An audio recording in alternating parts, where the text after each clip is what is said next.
Doesn't sound very classified to me. You don't let highly classified things just float down in the desert where your enemies, spies, can look at them. And the basic materials used in Mogul, like paper-backed foil, would never be confused for an alien spacecraft. You can go down to the grocery store and buy a Hershey bar, and what it's wrapped in is the exact same material that the radar targets are made from. So nobody would have been mystified by this. And then there are the famous photographs. Jesse Marcel Jr. insists the material in the picture is not what he saw. But it was not the same. It's not at all. Roswell researchers say there's one explanation. The government switched the debris. And they believe there have been other suspicious doings as well.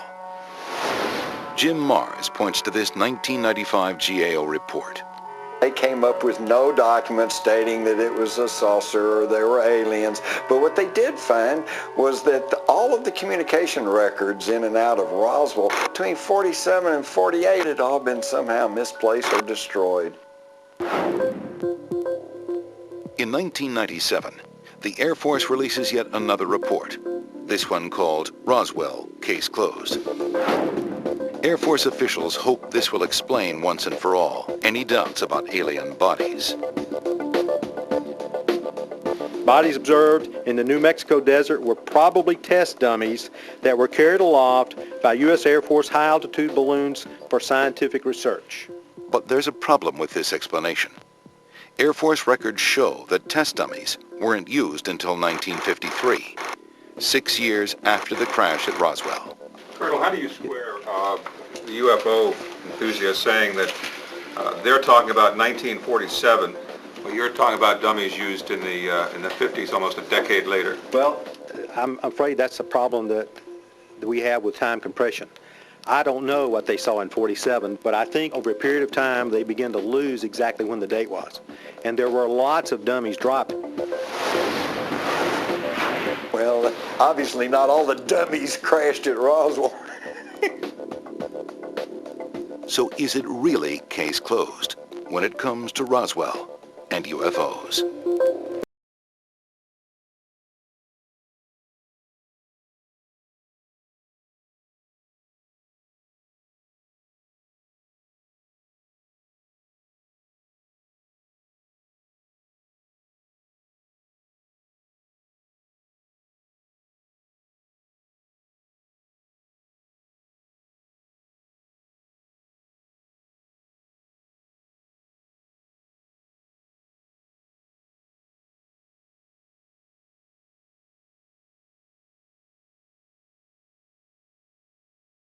You were coming, I again called a friend of mine who was a Navy doctor during the same time period we're talking about, slightly after that, and he all of a sudden was healing a pilot, a person who'd been pilot, and he began to tell him a story, and he basically said, one day I was up in one of the faster airplanes that we had, and I had something that was a spherical object that was ahead of me. And I called back and I said, are there any friendlies over here? He actually took off from a Texas location, headed off that way, and towards New Mexico. And they said, well, no, there's no friendlies here. He said, not only that, but he's accelerating away from me, and yet I have the fastest airplane that's been designed. And therefore it can't be one of us. Well, that was. And he said, well, they said, well, you have the weapon on board. It was a new design. Oh. And he said, go on ahead and shoot it down. And so he did. He shot down the Roswell craft. Do you know who did it?